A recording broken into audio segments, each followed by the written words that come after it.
Bom, olha, eu vou dar 3 aulas para vocês, tá? A primeira vai ser farmacologia do sistema reprodutor masculino, a segunda vai ser farmacologia do sistema reprodutor feminino e a terceira vai ser sobre anticoncepcionais, tá bom? No Guyton, ele traz a farmacologia do sistema reprodutor feminino e os anticoncepcionais tudo no mesmo capítulo, tá? Mas é muito grande, então a gente escolheu dividir, tá bom? E hoje nós vamos falar sobre a farmacologia do sistema reprodutor masculino. Nossa aula vai ser dividida da seguinte forma. Primeiro, e uma boa parte da nossa aula, eu vou fazer uma revisão de fisiologia com vocês. Mas revisão de quê, professora? Se a gente fez a abertura ontem, não foi ontem? Foi. Pois é, não deveria ter sido assim. Essa aula tinha que ser semana que vem para ser uma revisão. Mas como vocês já estudaram? Sim. Já deu para ver como é que funciona o eixo? Já? Então vai ser uma revisão. Para quem não estudou ainda por fechamento, aproveitem, tá bom? Que a professora Zélia não é professora de fisiologia, mas é do cálculo. Então, assim, prestem atenção que já vai ajudar vocês na hora de estudar para o fechamento, tá? E aproveitem, porque se eu falar besteira, vocês vão saber na hora que vocês forem estudar fisiologia e vocês me corrigem depois, tá bom? Então, olha só, no início aqui a gente vai ter que focar no controle do eixo neurohormonal, hipotálamo e hipófise, tá bom? Síntese, liberação e metabolismo da testosterona, tem um objetivo que é assim, não é? No fechamento de você, na tutoria de vocês, síntese, metabolismo e liberação e mecanismo de ação dos hormônios masculinos. Aqui, ó, a gente vai dar uma revisada, tá? Principais efeitos da testosterona e outros androgênios. Aí aqui que nós vamos começar a falar de farmacologia, tá bom? Mecanismos de ação, as principais preparações disponíveis, tá? Os efeitos farmacocinéticos, efeitos indesejáveis ou reações adversas, tá bom? E os principais usos clínicos, tá? E aí, qual que é o objetivo dessa aula? Nós temos 2 objetivos. No final da aula, vocês têm que ser capazes de alcançar esses 2 objetivos, tá bom? Primeiro, entender como que a testosterona e os outros androgênios desenvolvem o seu mecanismo de ação, os seus efeitos no sistema reprodutor masculino, tá? Seus efeitos sobre a reprodução e compreender como que a testosterona e os outros androgênios produzem seus efeitos farmacológicos. Não é nada muito difícil, tá bom? Ah, professora, mas eu não gosto de farmacologia. Deixa eu explicar um negócio para vocês simples. Se vocês entenderem, Gabriel, se você entender a fisiologia bem direitinho, a farmacologia é melzinho com açúcar, tá bom? Porque a farmacologia, o fármaco, quando ele está no nosso organismo, ou ele vai mimetizar, né, fazer a mesma coisa que aquilo já acontece fisiologicamente, ou ele vai fazer o contrário, bloquear. A essência é isso. Então, se eu entender como que o fisiológico funciona, para eu entender o mecanismo de ação do fármaco, para eu raciocinar as reações adversas, para eu entender os principais usos clínicos, tudo vai estar diretamente ligado com essa primeira parte da aula, tá bom? Então, se entender direitinho quando chega na farmacologia é rapidinho, tá? Então, vamos lá. Bom, o controle, gente, hormonal, tanto no sistema reprodutor masculino como no sistema reprodutor feminino, ele é desenvolvido a partir dos esteroides sexuais, tá bom? E quais que são esses esteroides sexuais? Bom, a testosterona e o estrógeno, que são aqueles produzidos pelas gônadas, tá bom? O testículo, no caso masculino, e os ovários, no caso feminino. Os peptídeos hipotalâmicos, tá? Vocês já devem ter visto que são os peptídeos produzidos pelo hipotálamo, e as gonadotropinas glicoproteicas, tá? Da hipófise, que é o eixo, tá bom? Então, a regulação, tá? Do sistema reprodutor, tanto masculino quanto feminino, ele se dá a partir desses 3 tipos de hormônio. Quais são os 3 tipos de hormônio? Podem colar. Quais são os 3 tipos de hormônio? Primeiro, segundo,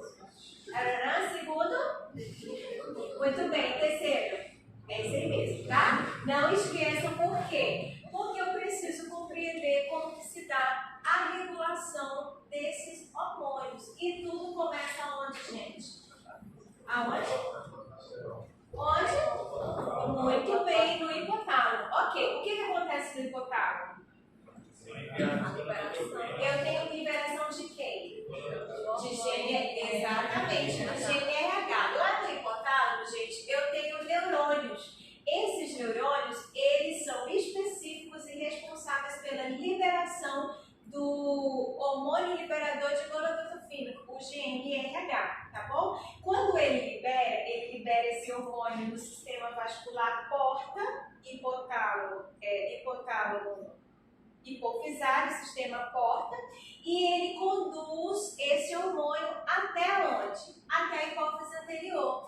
Quando o GNRH se liga nos seus receptores na hipófise anterior, o que ele vai fazer? Ele vai estimular a liberação de quem? De dois hormônios muito importantes. Quem? FSH e LH, tá bom? O que vocês souberem podem ir falando, que eu fico mais motivada. Aí tá, olha só, quando eles liberam o FSH e o LH, o que acontece? O LH, que é o hormônio luteinizante, ele vai agir nos seus receptores específicos que ficam onde? Nas células de leite. Tá? E ele vai estimular a liberação do FSH que fica onde? Nas células de serotonina, serotonina, como vocês quiserem falar, tá bom? O que vai acontecer é que quando esses hormônios se ligam no seu receptor, que fica lá nas células de leite, ele vai produzir a liberação de testosterona, tá? E essa testosterona liberada aqui nas células de leite, ela também vai ser importante para a liberação de mais testosterona a partir das células de cetona, tá bom? E essa testosterona produzida nas células de leite vai ser responsável pelo quê? Pelo desenvolvimento dos caracteres sexuais primários e secundários, tá bom? E as células, e a testosterona que age nas células de serotonina vai ser responsável pela espermatogênese, tá bom? Isso aqui, gente, fica funcionando assim sem parar?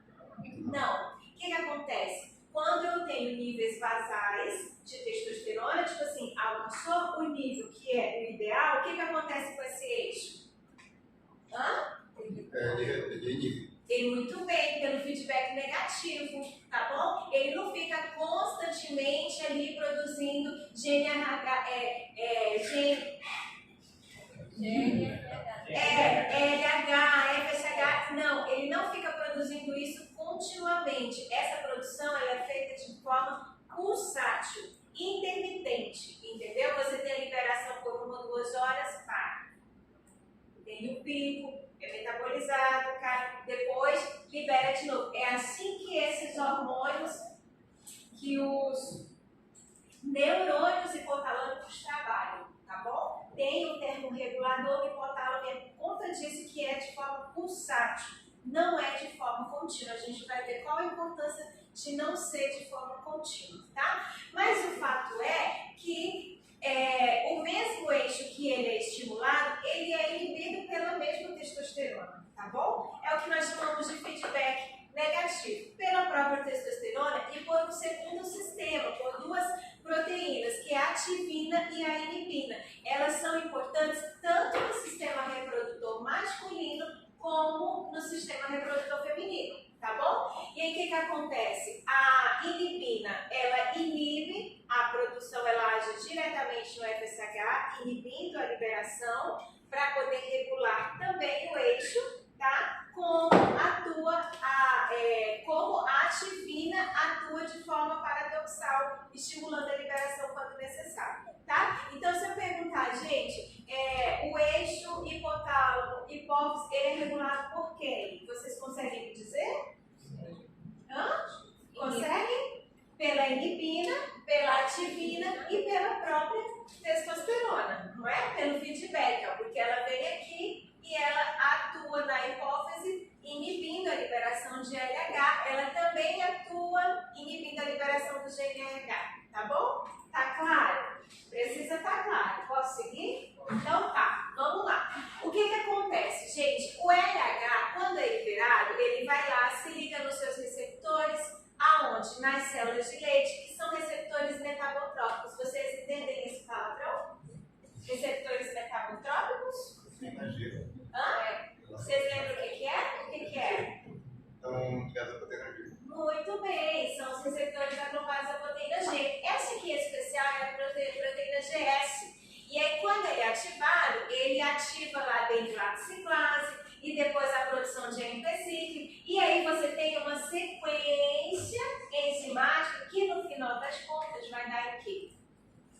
Na síntese de testosterona, tá bom? Então, LH se ligou no seu receptor e estimulou a síntese de testosterona, tá? O que acontece é que essa testosterona produzida das células de leite, ela vai migrar para as células de Sertoli, tá bom? E quando chega na célula de Sertoli, essa testosterona se liga a uma enzima chamada ABP. O que é a ABP? Proteína ligadora de andrógeno. Quando a testosterona se liga na ABP, ela é liberada para fora da célula. Ou seja, você já tinha testosterona sendo produzida pela célula de leite e agora você tem mais testosterona sendo liberada pelas células de Sertoli. Então, de certa forma, a célula de Sertoli potencializa a liberação de testosterona. Tá, professora, mas e o FSH? O que ele está fazendo aí em cima? Olha que interessante.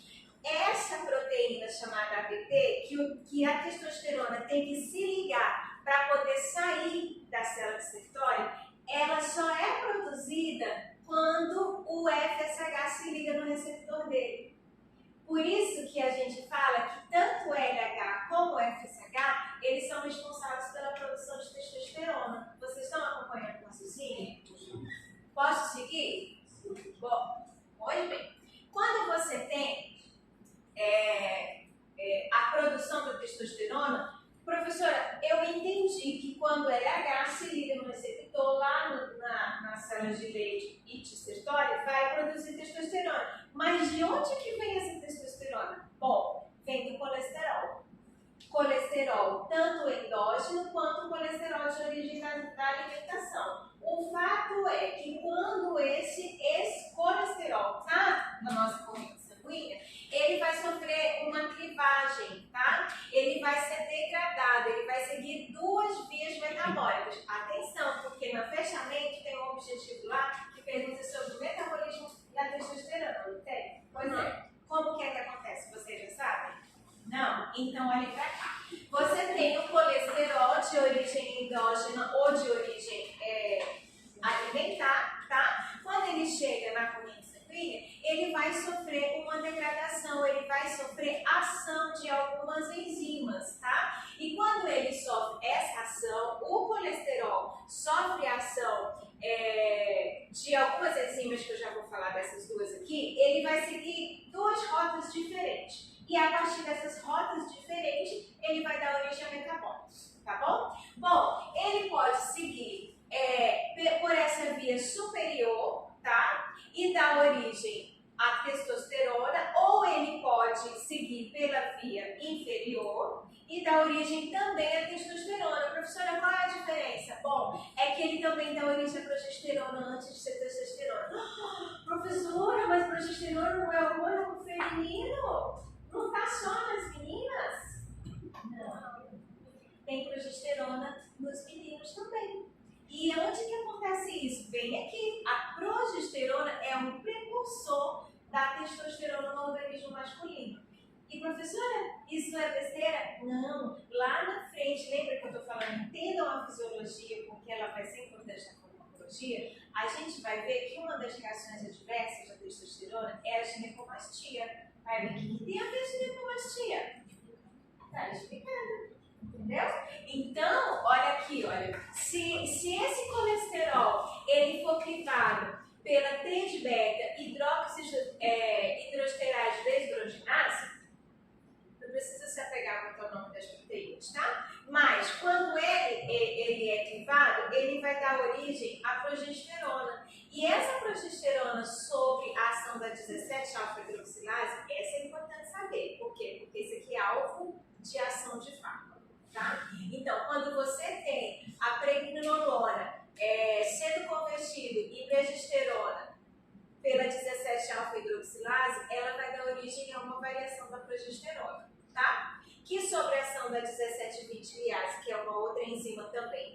adiante, ela vai dar origem à testosterona. As duas rodas metabólicas acontecem? Sim, só que essa aqui que vocês estão vendo, olha, com a seta mais grossa, ela acontece em maior preferência, entendeu? Maior preferência. Então, você tem a pregnenolona sendo convertida pela 17-alfa-hidroxilase em 17-alfa-hidroxipregnenolona, que vai dar origem ao DEA, que é desidroepiandrosterona, tá bom? Que vai dar origem a androstenodiol e a testosterona, tá? Professora, eu tenho que saber todos esses palavrões? Não, não tem que saber todos os palavrões, tá? Tem que saber só alguns palavrões, tá bom? Oi. A seta de atuação da 3-beta, ela não está aqui na A seta de atuação da 3-beta, ela não chega até o final, ali na Aqui é androstenodiona? Lá em cima. É a última que dá origem à testosterona. O que daria a origem? Estou entendendo, você está falando da 3-beta, né? Isso. Você está dizendo que a seta não vai... Não está atuando até essa última ali, que é androstenediol. Tá, calma. O que ela faz é converter pregnenolona em progesterona. Ela só atua nessa daí. Isso. Aqui que você está falando, de Também. converter 17-alfa-hidroxilase, é isso? Também. Sim. E aqui? Ela atua também nesse. Exato. Só que ela não... Entendi. Não é por ela, é por outra, que eu nem sei qual é. Não coloquei, não deve ser relevante. Tá bom? Deu para entender, pessoal? Deu? Posso seguir? Tá bom, vamos seguir então.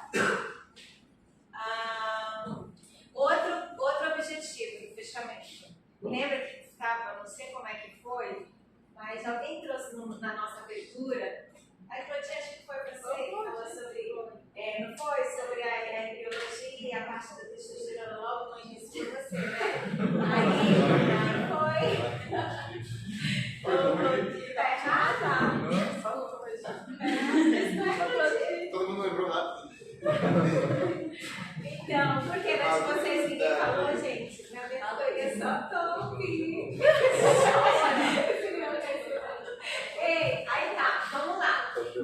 Cinética da testosterona. Professor, é importante saber isso? Sim, é importante, porque a testosterona, ela está presente desde a vida uterina até a adolescência, tá bom? Desenvolvendo papéis diferentes, tá? E aí eu preciso entender qual que é a importância dessa testosterona, porque em diferentes fases da vida você vai precisar tratar o paciente com testosterona. Então, o fato é, gente, que ali no primeiro trimestre, tá bom? No primeiro trimestre, você já tem a produção de testosterona na vida intrauterina. Peraí, mas no primeiro trimestre não tem cavalo, não tem hipófise, não tem...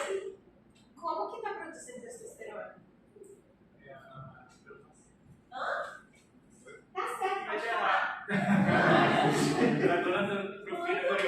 Exatamente. Quem produz, gente? A controtrofina coriônica lá pela placenta, é ela que produz. E é nesse momento aqui, Claudinha, essa testosterona, ela já é importante para a diferenciação sexual. Que aqui no primeiro trimestre, a gente só vê pelo exame de sexagem. Mas essa testosterona, que é liberada ainda que pela mãe, não, que é estimulada pela mãe, entende? É ela que vai ser importante na diferenciação sexual morfológica, que a gente vai ver lá a partir do segundo trimestre, quando você vai ver o sexo do neném, pela ultrassom morfológica. Mas aí tá.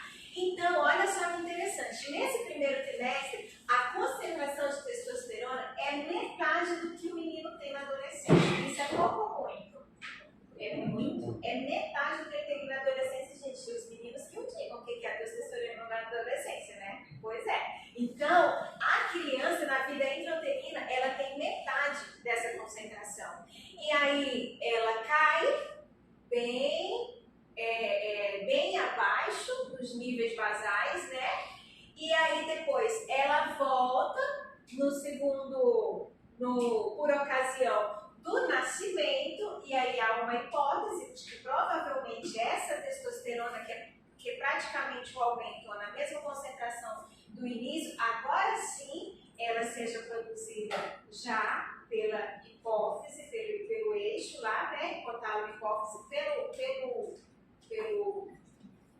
pelo bebezinho, mas aí depois que ele nasce, você tem ali uma redução novamente quase a zero, bem baixa.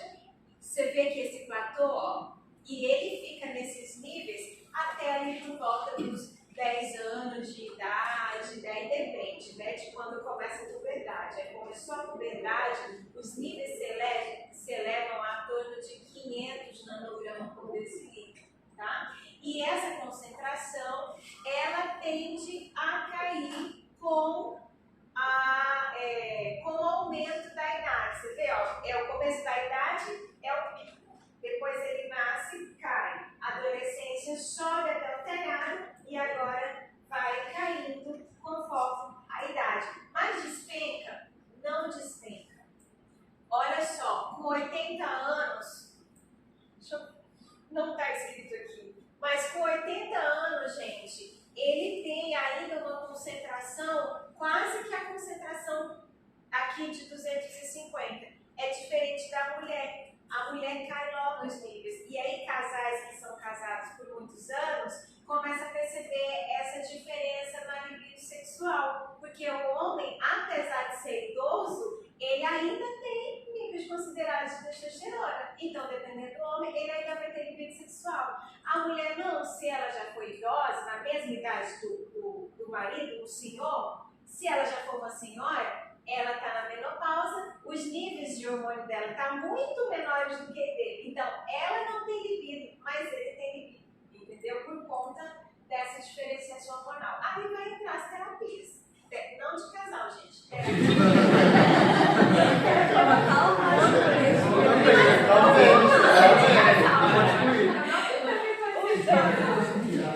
É que eu acho assim que um casal que chega a velhice junto, gente, isso é de menos. Eu acho que já passaram tanto perrengue junto que isso é só mais um. Tá bom, gente? Deu pra entender? Posso seguir? Vamos lá, então. Deixa eu ver se isso aqui... tá, isso é importante. Isso aqui faz parte ainda do metabolismo, tá bom? Lembra que eu falei...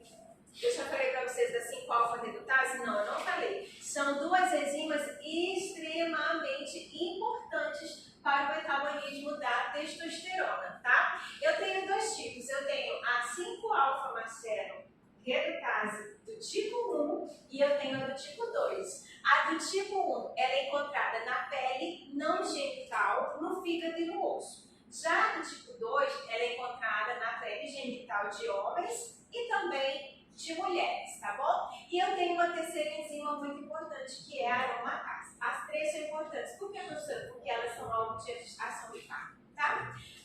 A aromatase está no fígado, no tecido adiposo e 85% do estradiol que circula nos homens. Ela é a responsável por fazer o metabolismo dele, tá? Então, olha aqui, olha. Eu tenho, depois de lá que você tem o colesterol que é crivado, dando origem à testosterona por ação de diferentes enzimas, então, quando eu tenho a dihidrotestosterona sobre a ação da 5-alfa-redutase, ela vai dar origem à testosterona, tá bom? Mas eu tenho a dihidrotestosterona sobre a ação da aromatase, ela vai dar origem ao estradiol.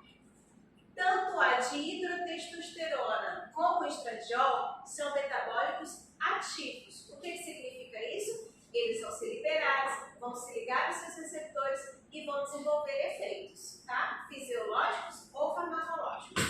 Mas aí, se essa dihidrotestosterona ela, além de dar origem à testosterona, ela vai dar origem a dois metabólitos inativos, tá bom? É só para degradar, para tirar o efeito. A androsterona e etilcolanolona. São os dois metabólitos inativos da testosterona, tá? Professora, a dihidrotestosterona e a testosterona são os andrógenos mais comuns, sendo que a dihidrotestosterona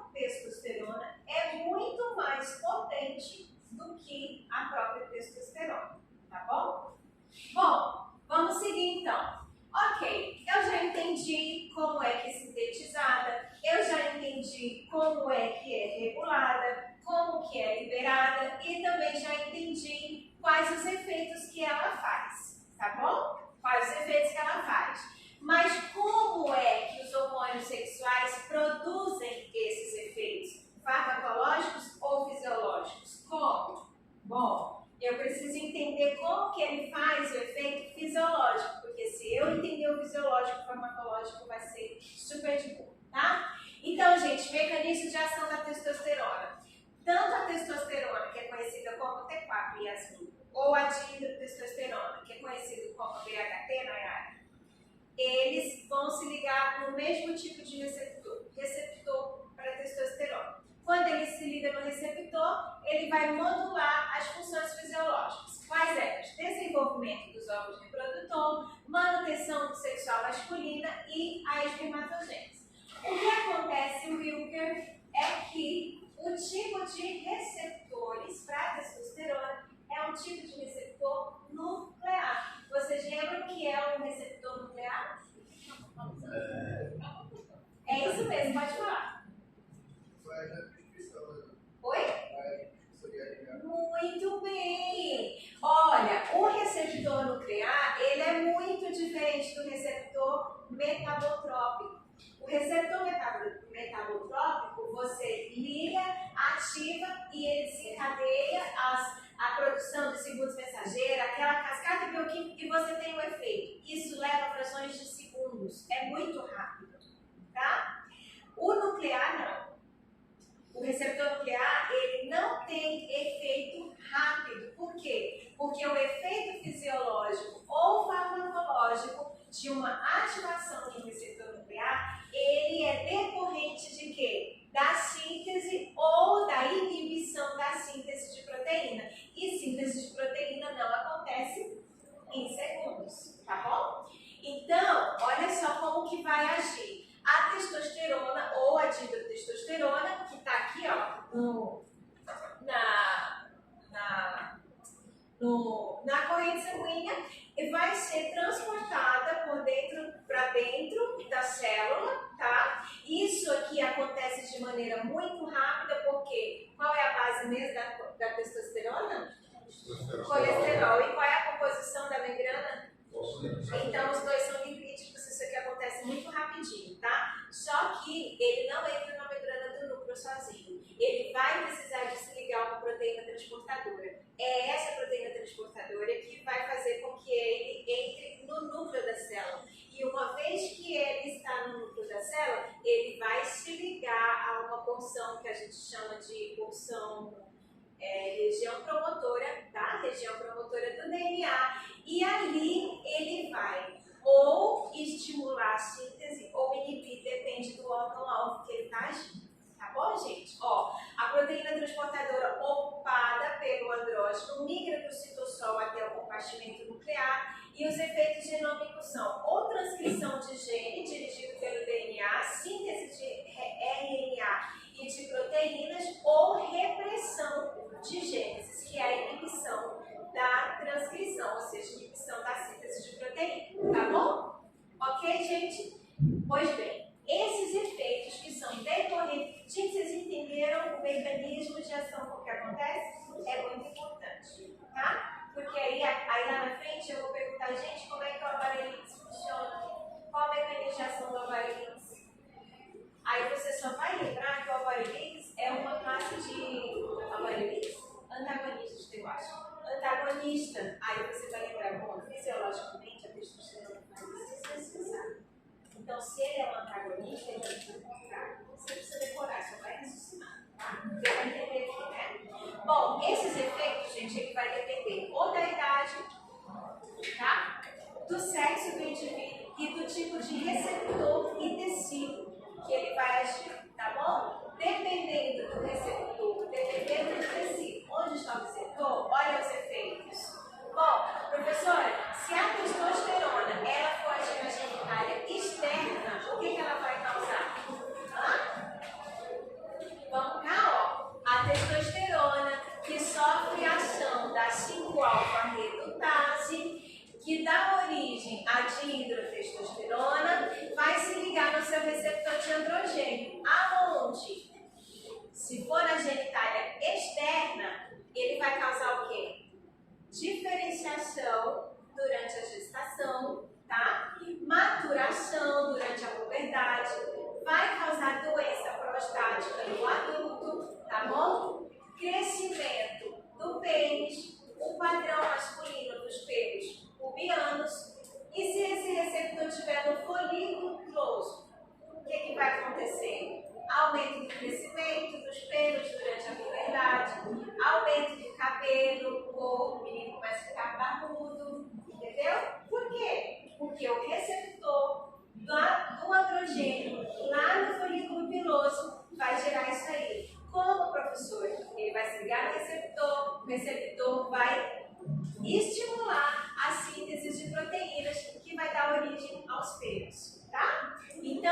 aqui, mas esse bebê não, é um menino. Aí eu disse, gente, não pode não, porque antes dos 15 tem eu vou já falar quando eu falar de anabolizante. Mas, tipo assim, começou a crescer, começou a dar uma forminha, ele já quer começar a malhar. Por quê? Porque quer aumentar a massa muscular. E, então tá. E se for, e quanto à hidropoiese, né? Aumento da concentração de hemoglobina, aumento do hematócrito, aumento da retenção de nitrogênio, redução dos estoques de gordura corporal. Não tem quando o menino cresce chique e não fica magrelão? Pois é, isso tudo é resultado da testosterona, tá bom? Ô, gente, mas se essa testosterona ela for metabolizada pela aromatase, ela vai dar origem ao estradiol. Uai, professora, mas estradiol é um hormônio feminino? Sim, é um hormônio feminino, mas ele também tem no organismo masculino, tá bom? Olha que interessante, progesterona e estradiol, que são exclusivamente, não, essencialmente femininos, eles têm concentração pequena. E a gente vai ver na semana que vem que as mulheres também têm a testosterona, tá? Aí tá, vai dar origem ao estradiol, o estradiol vai se ligar ao receptor do estradiol, tá bom? E se for no osso, o que acontece? Fechamento das epífises, aumento da densidade, aumento da deposição de cálcio nos ossos e também libido, tá?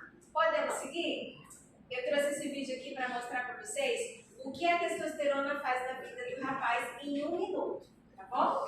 Em 1 minuto, vamos lá. Eu espero que funcione. Tá funcionando, vai funcionar.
Mendigo, você não é assim?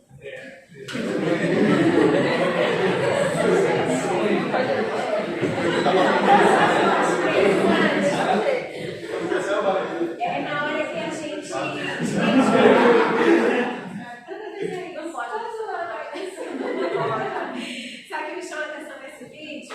É a crise da identidade. Vocês percebem como que eles retratam a crise de identidade?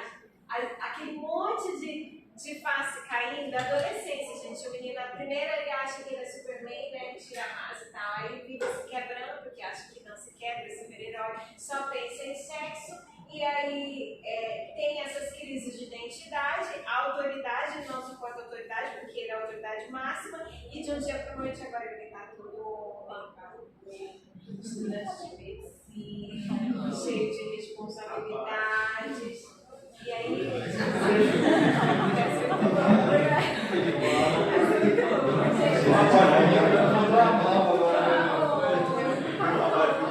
mas não, tem aqueles que, olha, homem envelhece e não tem apetite na barba. Mas tudo bem.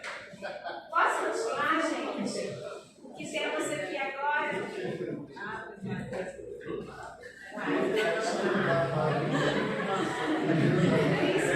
Gente, acabou a fisiologia. Acabou. Deu para entender?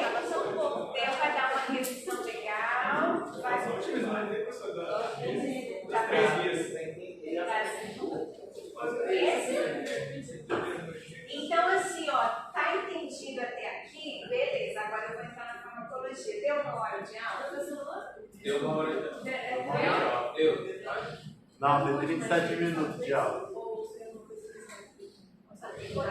Eu não sei. Bom, deve ficar o último. Vocês conhecem já o último?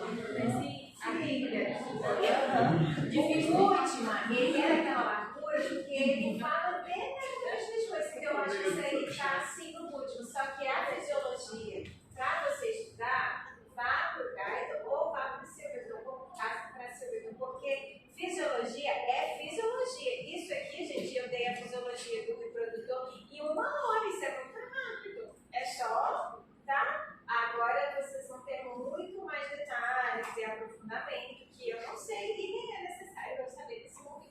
Bom, porque a gente tem que saber o básico para a gente entender a farmacologia. Se eu chegar aqui direto na farmacologia, alguns colegas me criticam. É que tu passa 1 hora na aula falando de fisiologia?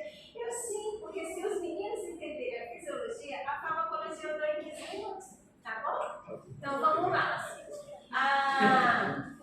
Agora nós vamos entrar nas preparações, o que é sintético, droga, fármaco, porque a testosterona ela é endógena, né? Mas agora a gente vai ver que ela é exógena, que ela é sintética, tá? E aí o que acontece?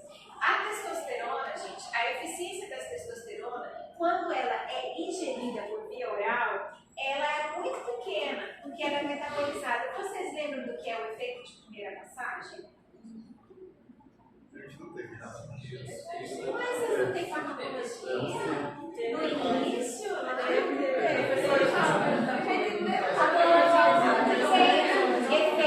Você lembra o que é? Fala.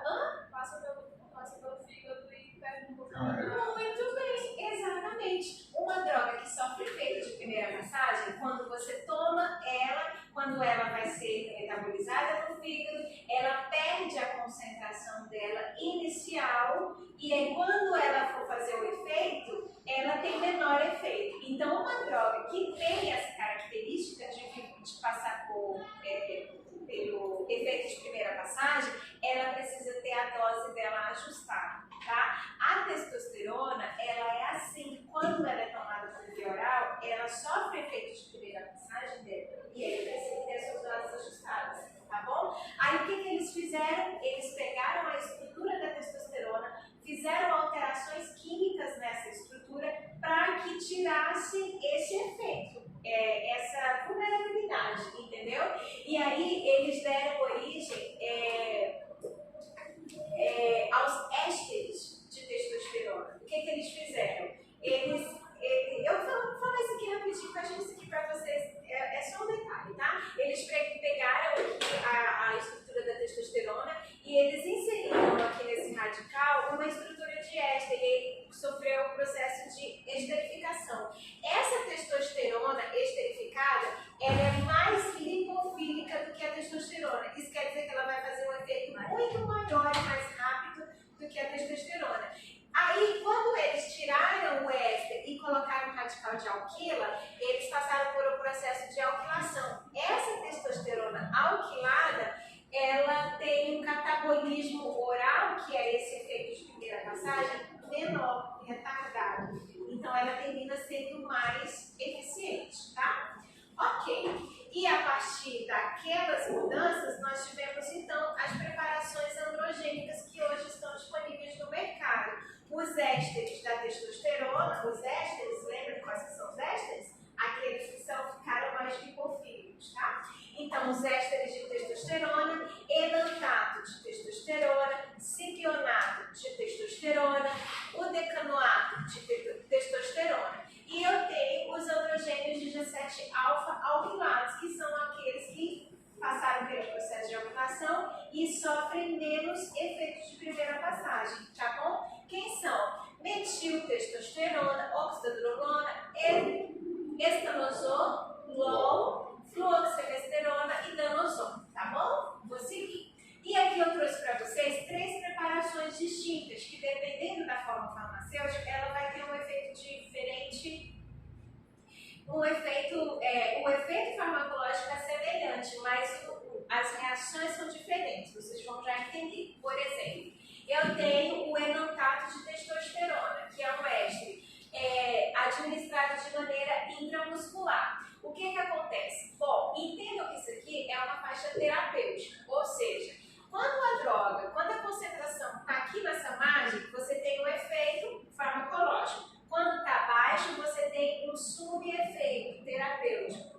Efeito terapêutico, subterapêutico e acima tóxico, tá bom? Então, quando você administra esse enantonato de testosterona via intramuscular a cada 2 horas, a cada 4 semanas, nossa professora, a cada 2 a 4 semanas, por que é tão espaçado assim? Olha o que acontece. Quando você administra, ele tem a dose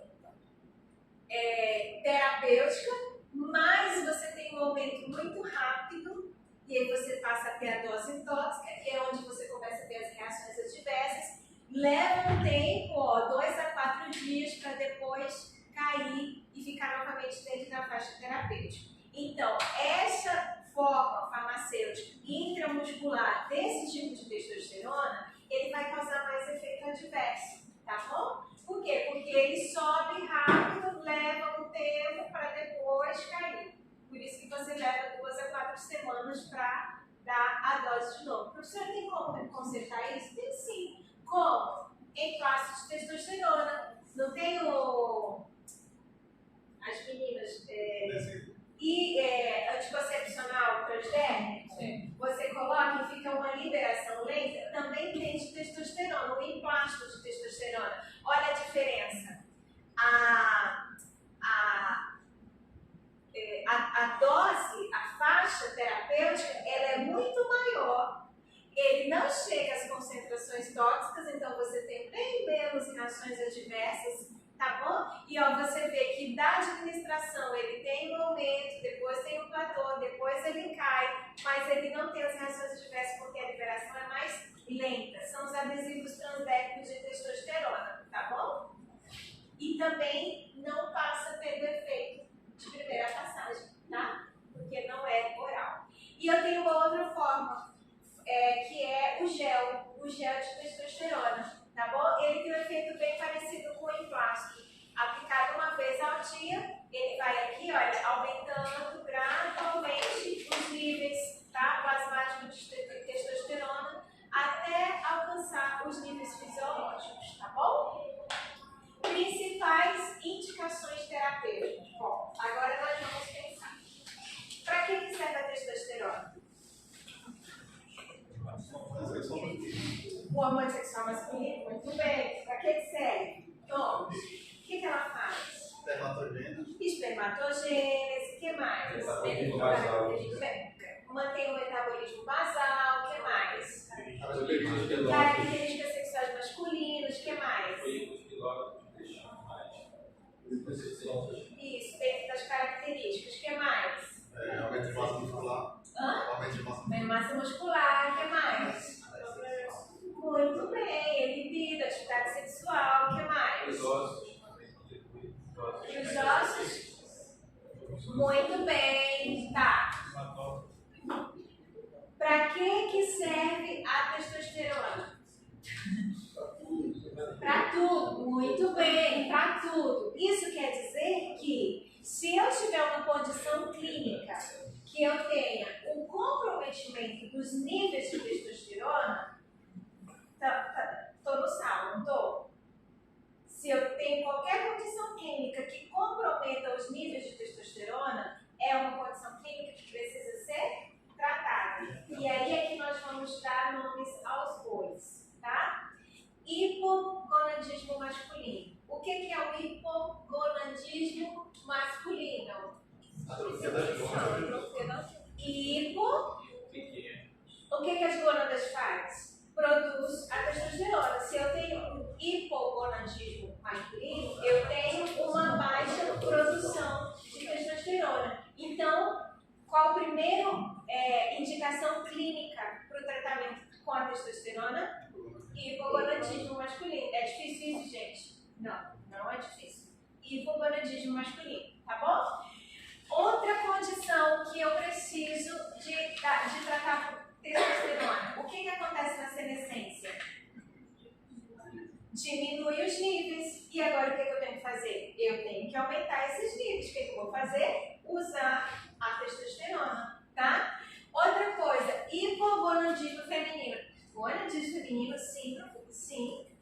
hipogonadismo feminino, a gente já viu que a testosterona também faz parte do sistema dos hormônios sexuais femininos. Então, se você tem uma baixa produção, você também vai usar a testosterona. Thaís, está dando para acompanhar? Quais são as principais condições clínicas em que você vai precisar usar a testosterona? Digam para mim. Muito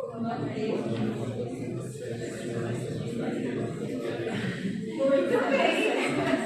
Muito bem, tá? Ok, gente. Na condição de hipogonadismo masculino, o que eu quero? Eu preciso monitorar a eficácia. O que eu quero? Bom, o paciente não está tendo níveis basais de testosterona. O que você quer? Você quer aumentar os níveis de testosterona para ficar nos níveis basais. Você também não quer demais. Então, você precisa monitorar a eficácia, simular no paciente as concentrações séricas normais. Por isso que você precisa monitorar os efeitos deletérios. E o que são os efeitos deletérios? É o que é demais dentro dos efeitos fisiológicos. Lembra que a gente falou da eritrocitose?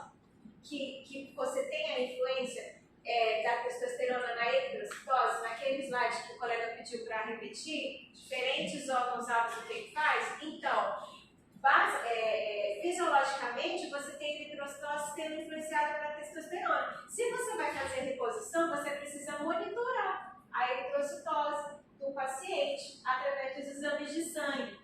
Insuficiência cardíaca congestiva, retenção de água e sódio. Então, você também precisa monitorar. Hiperplasia prostática benigna. Bom, o que é uma hiperplasia prostática? Ok, aumento de quê? Isso pode ser gerado pela testosterona. Então, você precisa estar de olho se você for tratar o paciente com reposição de testosterona. Por quê? Porque pode desenvolver hiperplasia prostática, tá bom? Monitorar o crescimento com os adolescentes. Por quê? Por que monitorar o crescimento com os adolescentes? Ele pode não desenvolver, né? E por que ele pode não desenvolver? Por alteração na quantidade de testosterona. Na dieta. Tá, A produção dele. Porque se tiver Progesterona? Hã? Por causa da progesterona? Por causa da progesterona, você falou? Bom, ó, você precisa... Oi? Olhem pra cá. Porque ela inibe o efeito testosterona das filhas. Não, olhem pra cá. A gente falou qual é a importância da testosterona no osso. Lembra que eu te perguntei isso, Francisco? Qual é a importância da testosterona no osso?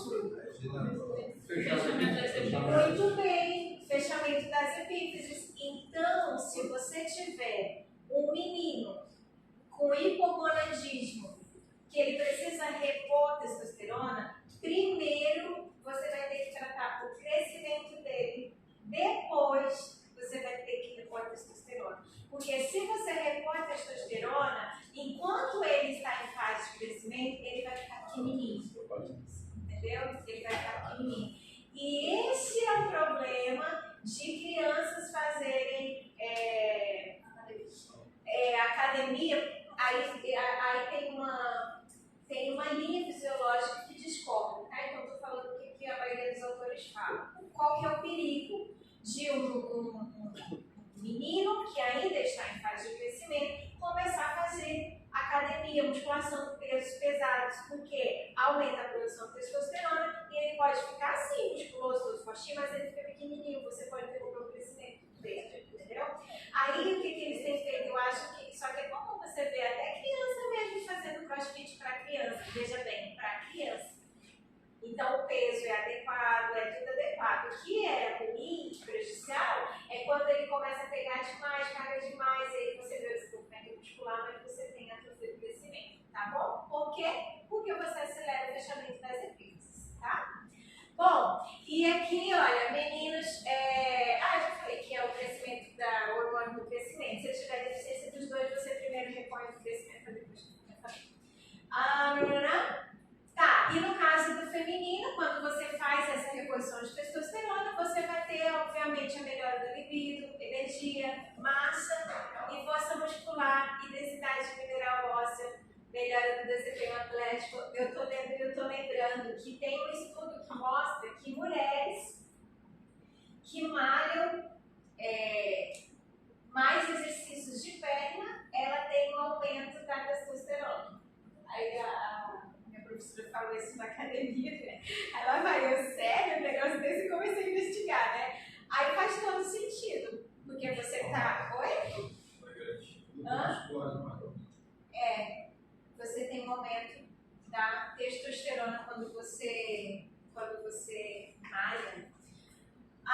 E já caminhando aqui, né, para essa fase da aula, que é o quê?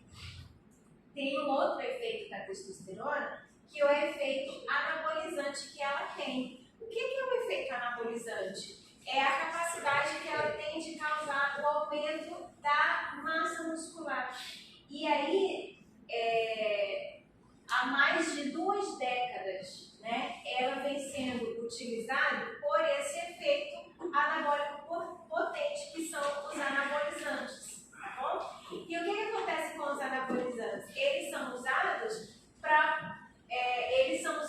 por atletas, né, por rapazes, para que eles aumentem o desempenho deles, o desempenho muscular. E realmente aumenta, entendeu? E realmente aumenta. Só que a custo de várias reações que eu já vou mostrar para vocês, tá? Por que aumenta? Primeiro, porque você tem aumento de síntese de proteína muscular. Então, você tem aumento de massa muscular. Você tem aumento do balanço nitrogenário positivo. Você vê aqueles vasos bem dilatados, né? Quando está bem forte assim.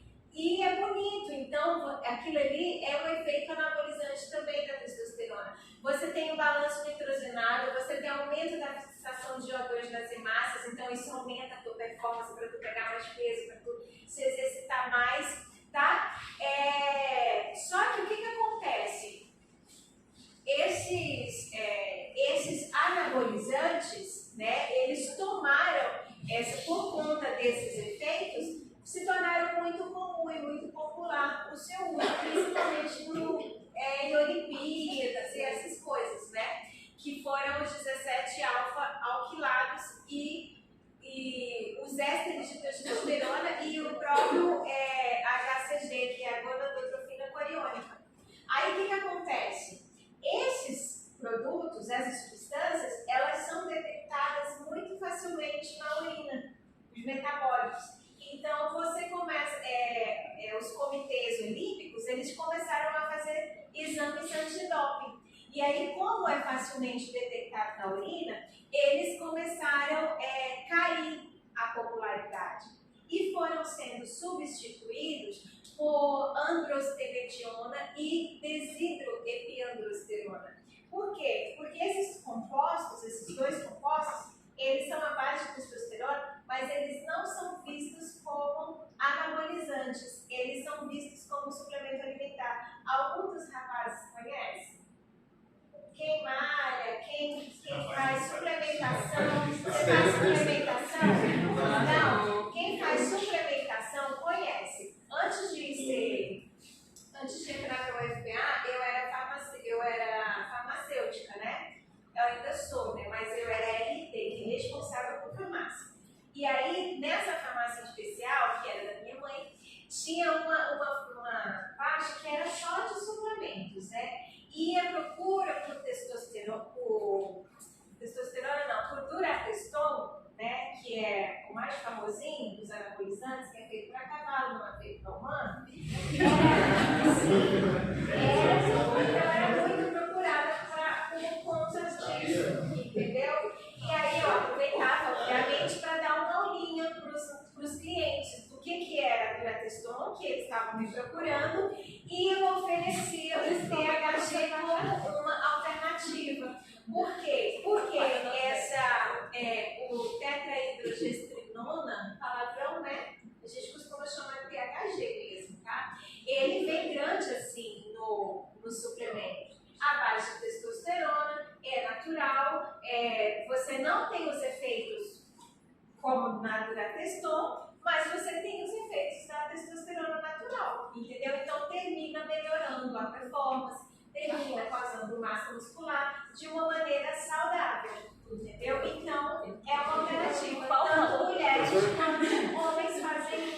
Mas se é feito para acabar, por que vende na farmácia? Na verdade, é cafuteiro. Não De é. farmácia e capaz. Pega lá para mim.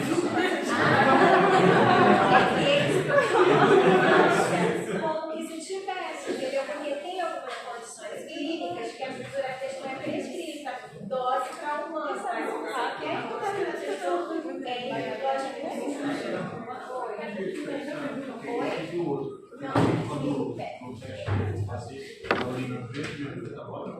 Você veio desse aqui? Não, não veio. A composição, a estrutura química, porque eles criaram a segunda Mas nada que faz diferença se durateston. Qual foi a alteração? Durateston não vem. Eu entendi. Esse aqui eu não sei.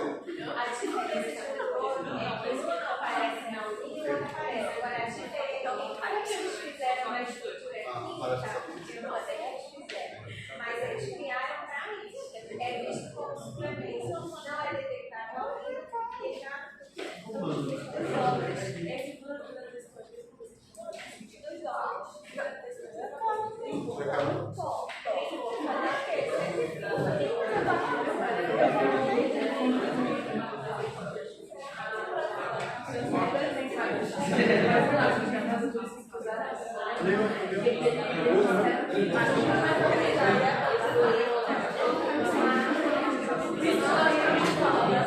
Todo mundo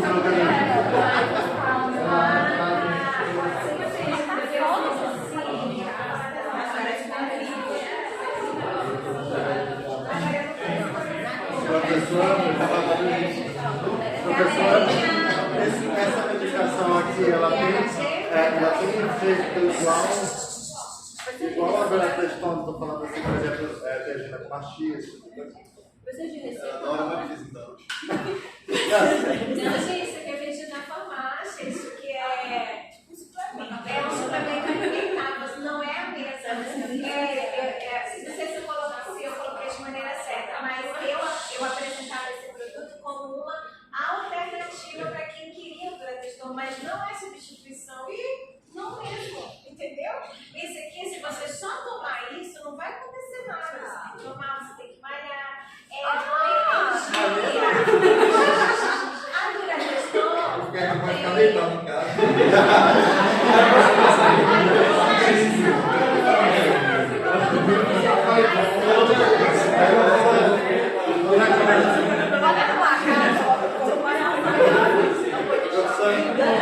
A testosterona, ela cria como se fosse assim a limiar que a pessoa não consegue mais produzir a mesma quantidade de testosterona se começar a tomar. O quê? Por exemplo, a durateston, ela não consegue mais produzir a mesma quantidade se ela parar, por exemplo. Sim. E se ficar por muito tempo, causa atrofia testicular. Gente, é muito sério. E eu falava toda vez com os meus clientes, para eles aí também. Sua mãe botou você pra casa. Não, é isso que eu tô querendo dizer. Isso aqui não é durateston. Olha explicar. Isso aqui não é durateston. Isso aqui é um suplemento. Um suplemento à base de testosterona, mas as concentrações de testosterona são muito menores do que tem numa durateston. Então, obviamente, que os efeitos adversos que você tem da durateston, você não vai ter no THG. Tá? Isso aqui é suplementação alimentar. Eu fiquei com medo. Porque a durateston tem 3 extras só no dele. Sim, é uma bomba, por isso que chama de bomba. É uma bomba hormonal. E as reações adversas, olhem pra cá. Gente, parece que você pegou a cabeça e colocou no corpo. Outros corpos parece? Sim, fisiculturista. Então, olha só, nos homens você pode ter. Olha, pense em 2 vezes antes de usar, ou diga para o amigo que usa também o que causa. Primeiro, hepatotoxicidade, porque eles são 17 alfa-folatos, eles causam intoxicação hepática, pode dar câncer hepático. Câncer de próstata, obviamente, porque você tem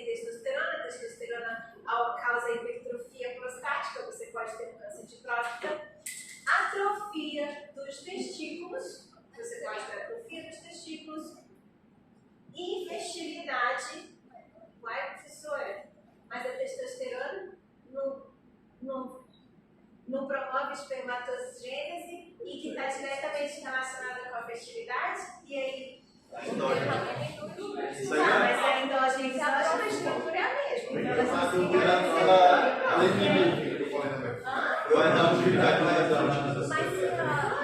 Vai dar um feedback legal. E aí eu pedi pra você fazer o fechamento. E agora fala. Bora, pode arriscar, diz aí. O que você acha? Vai dar um feedback negativo no eixo. Aí como o eixo não está produzindo, não vai continuar nutrindo. Não vai Então, a renovar. percepção na corrente sanguínea no aumento dos níveis de testosterona, e com ser percebidos pelo portal, se vai dar um negativo. Vai ficar inibido. E vai ficar inibindo, não é? Vai ficar inibindo. Vai inibir fertilidade vai ocorrer devido à atrofia do tecido. Também. Mas pode acontecer antes da atrofia? Não, é a mesma coisa que vai causar atrofia. Vai inibir o eixo, porque lembra que eu falei que a liberação de GNRH é pulsante intermitente? E se não for pulsante, não for intermitente, o que vai acontecer? Vocês sabem? Pensem. Mas fica ligado, mandando informação. A inibição vai ficar sempre acontecendo, mas, além da inibição ficar sempre acontecendo, o receptor ele vai ficar continuamente sendo ativado, até que chega uma hora que acontece algo chamado dessensibilização de receptor. Não vai ter Não tem mais sensibilidade. Não tem. Além de ter a dessensibilização do receptor, tem a infrarregulação. O que se chama? Eles começam a sintetizar menos receptores.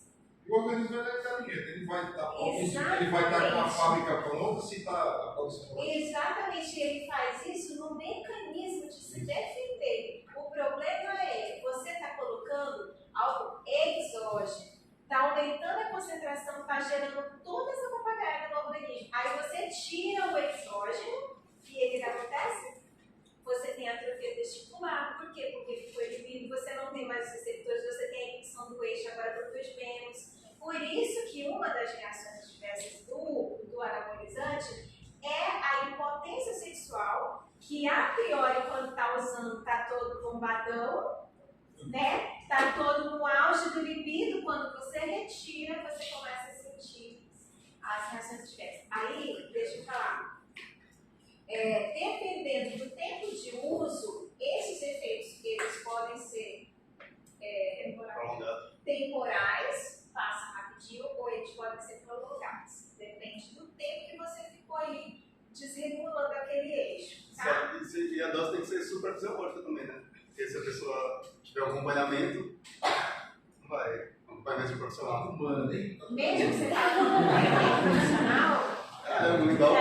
Sim, Mas do esporte. dá certo? Sim, tem um acompanhamento. Porque, por exemplo, se a pessoa tomar 2 ampulhas de uma vez, aí. olha, deixa eu te falar. Sabe em que condição clínica que o endócrino vai usar uma durateston? Eu acho que nem a durateston é um outro. É em condição de hipogonadismo, que você tenha baixa da produção do hormônio. O anabolizante, ele não está sendo usado porque você está com baixa de testosterona. Ele está sendo usado porque você quer um excesso. Na verdade, ele nunca foi indicado para fins estéticos. Não. A não ser que seja um médico do esporte, o cara seja um atleta. Ou um chegado. Que você chegar, eu quero usar a durateston, eu preciso conhecer. Tem muitos. É porque, por exemplo, esses fisiculturistas também é bom deles.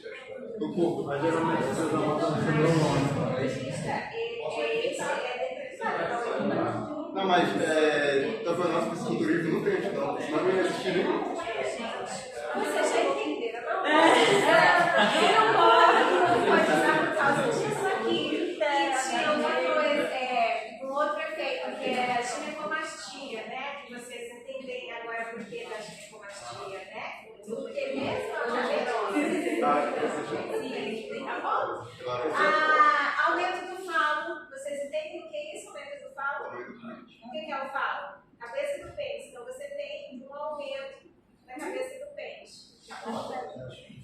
Parece bom, né, rapazes? Mas nada disso aqui está dentro fisiológico, tá?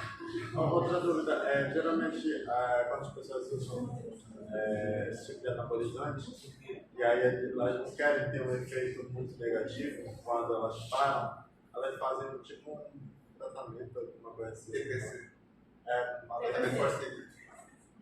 E aí?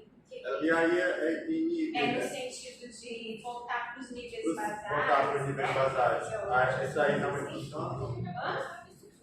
Isso é Funciona, vai depender do tempo de uso, do tempo de exposição desse eixo, da desregulação, vai depender do Indivíduo também, né? Não, Samuel, precisando mais fácil de academia, que são 10 semanas, acho que 20 miligramas de testosterona por semana, 8 semanas depois você tem uma exame vai ser. Regular, organizar. Eu acho que a exposição de testosterona deve ser essa suplementação, né? Assim, é esse aqui, ó, BH. Porque às vezes alguns medicamentos, tipo o tamoxifeno, quando o pessoal da cozinha com martilha, e outros. A gente vai ver que o tamoxifeno ele é antes Pois é, aí quando a pessoa tem excesso, come, principalmente, aí vai virar estrogênio, vai aromatizar, aí geralmente eles tomam. Só que isso é no mercado negro, não é. Gente, eu posso continuar? Parece que a aula parou aqui, anabolizante. E ainda tem esse agravante aqui, viu, gente? Ainda tem o agravante da dependência, tá? Dependência, você pode ficar viciado. E tem alteração de humor também, agressividade. Exatamente. Agora nós vamos caminhando aqui no final da nossa aula, tá? Quais são os fármacos, gente? Com ação anti-androgênica? Peraí. Eu tenho, então, condição clínica que eu uso o androgênico e eu tenho condição clínica que eu tenho demais e eu preciso diminuir. Então, são os anti-androgênicos, tá bom? Quais são os fármacos anti-androgênicos, gente? Inibidores da secreção de testosterona. São 3 classes principais. E a primeira, inibidores de secreção de testosterona. Qual o principal representante da classe, Gabriel? Olá? Alvarelite. Você não chegou na minha aula. Então você vai ficar bem. Vai ficar mais pertinho aqui de mim, então. Aí, ó. Alvarelix não é um nome bonito?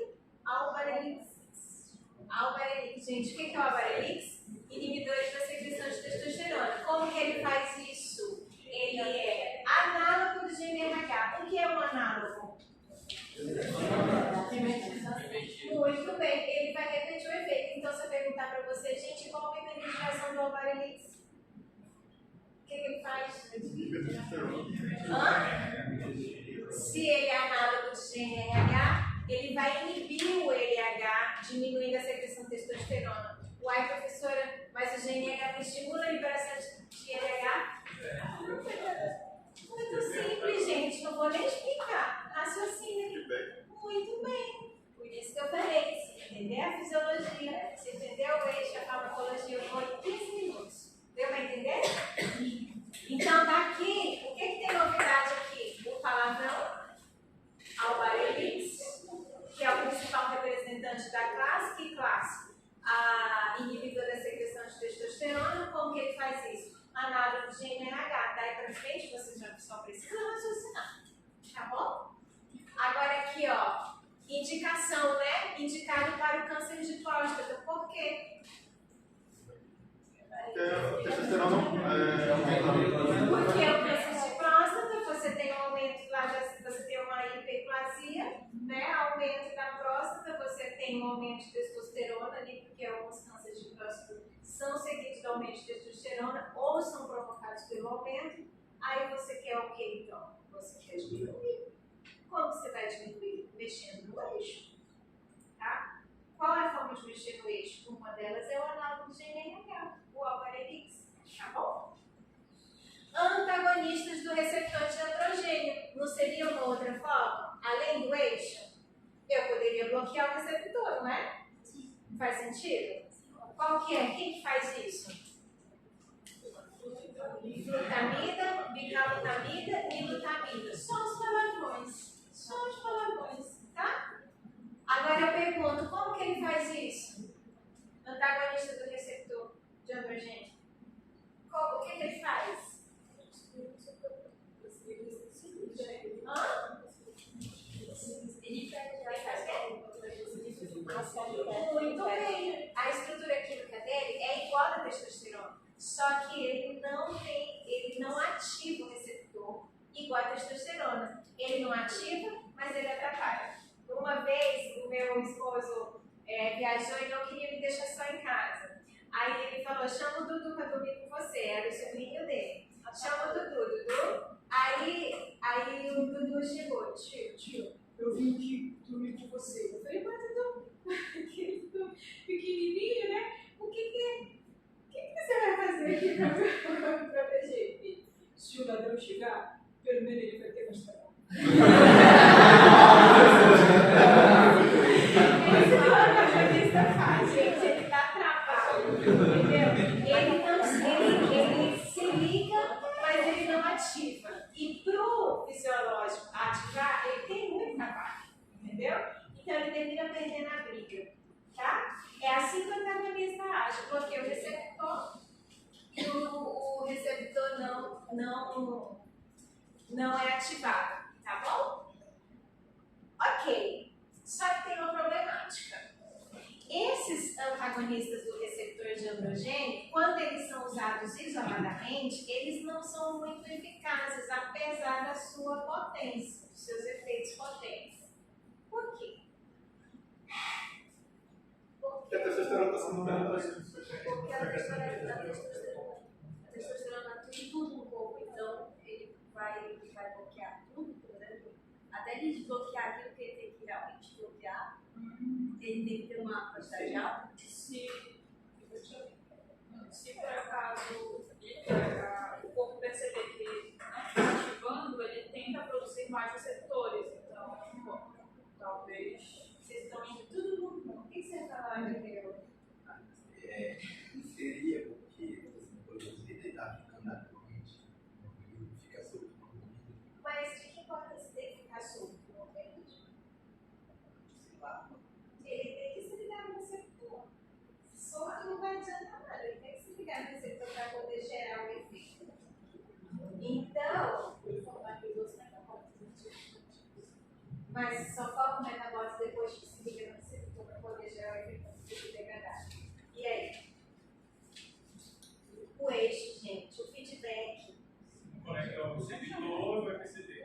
Isso não está conectando o receptor, Vai não liberar está mais. tendo efeito, o organismo está achando que está faltando, estimula o eixo e libera mais. Então, com o tempo, ele perde o efeito. Aí, sabe o que eles fazem?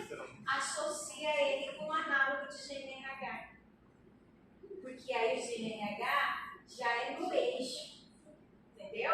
Aí você tem o que nós chamamos de potencialização farmacológica. Você tem o efeito que é diminuir a testosterona, o efeito farmacológico, duas vias distintas. Uma que é bloqueando o receptor e a outra que é bloqueando o eixo. Por feedback. Entenderam? Vocês entenderam, né? Que bom, porque eu estou ficando cansada. Aqui, ó. Inibidores da 5-alfa-redutase. Lembra que eu falei para vocês porque era importante saber o nome da enzima? Porque ela é alvo farmacológico. De quem? Tem fármacos, por exemplo, a finasterida, que ele vai inibir a 5-alfa-redutase. O que vocês têm que aprender daqui? Que a finasterida inibe a 5-alfa-redutase. O restante eu quero que vocês raciocinem. Se a finasterida inibe a 5-alfa-redutase, o que a finasterida faz? Vai ficar toda aquela carga, vai chegar.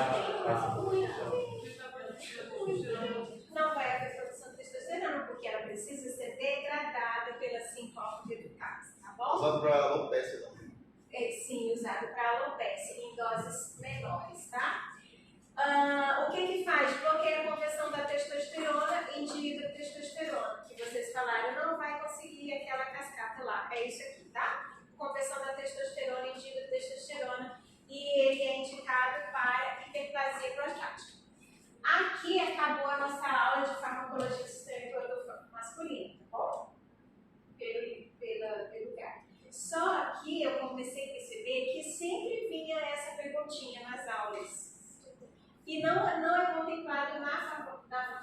farmacologia, só que eu acho que é pertinente explicar para vocês, tá? Vocês conhecem o sildenafil? O Viagra? O Viagra? Conhece? Oi?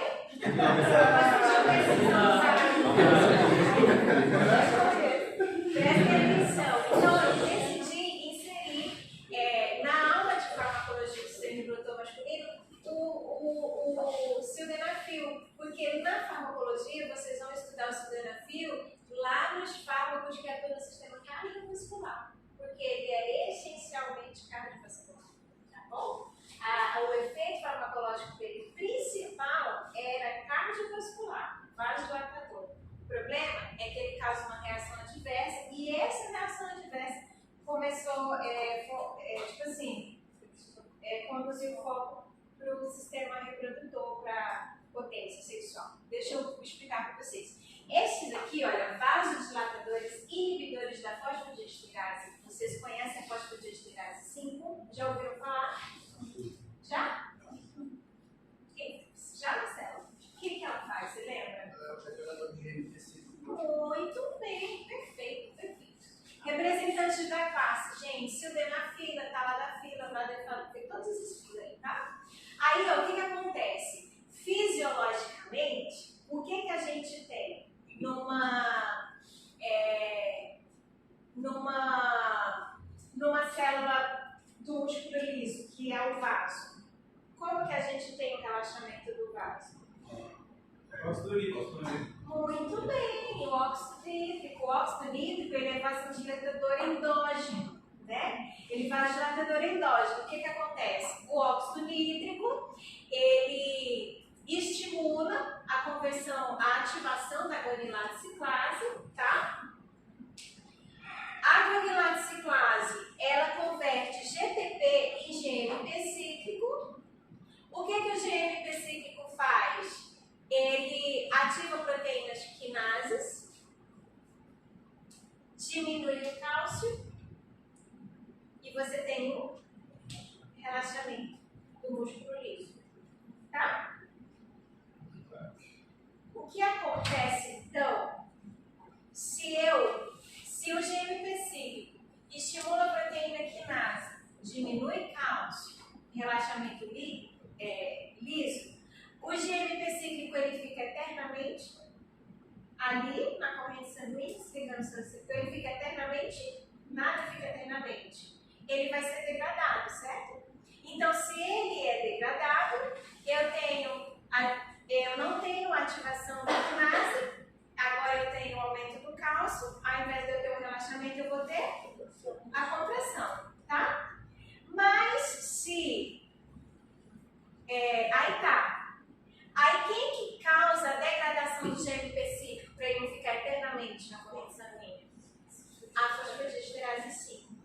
Ela vem, degrada o GMP cíclico em GMP cíclico, e aí ela não faz mais essa ativação e você tem a contração. Só que, se eu vier aqui inibir a fosfodiesterase 5, o que eu vou ter? Pode falar. O que eu vou ter? O GMP cíclico vai ficar lá eternamente, entre aspas, eternamente enquanto ela estiver inibida, né? Você vai ter um aumento da ativação da quinase, você vai ter menos cálcio e você vai ter esse efeito de relaxamento prolongado. Deu para entender? Deu para entender? O que tem nos corpos cavernosos? As células do corpo cavernoso produzem ion, ou seja, é o mesmo mecanismo, tá? É o mesmo mecanismo. E o que é a ereção peniana? É um relaxamento, ao contrário do que muitos acham que é uma contração, é um relaxamento. Então, o que você tem quando você usa o inibidor da fosfodiesterase 5? Você tem você perpetua, você aumenta esse efeito de ereção. Por isso que o Viagra ou o sildenafil,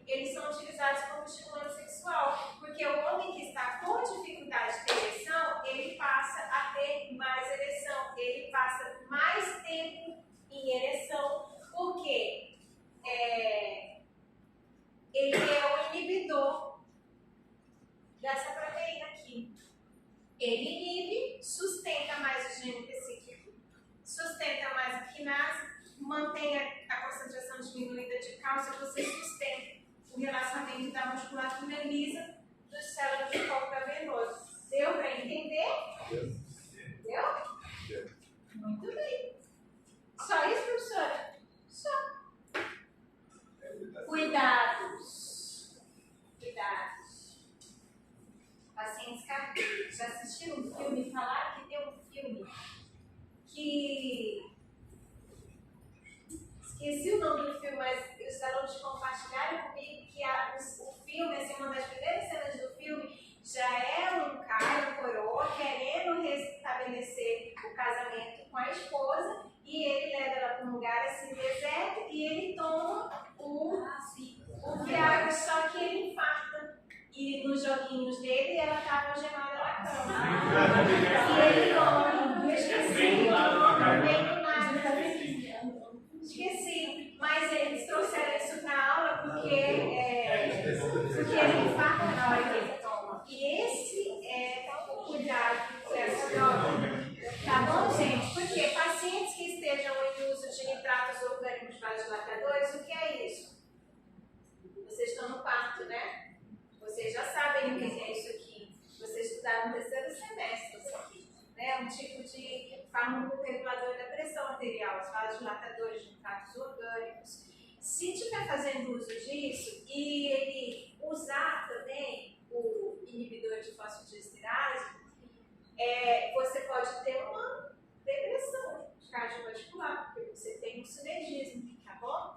Se o paciente estiver usando antagonistas dos receptores beta-adrenérgico, é outro agravante. Por quê? Porque o beta-adrenérgico ele também diminui a atividade cardiovascular. E aí você dá, não tem só fosfodiesterase nos corpos cavernosos, entendeu? Tem no pulmão, tem no coração, e aí você pode ter esses problemas cardíacos. Efeitos colaterais, cefaleia, dispepsia, nada muito preocupante, mas o efeito cardíaco, se o paciente já tiver uma predisposição, sim, ele pode estar com medo.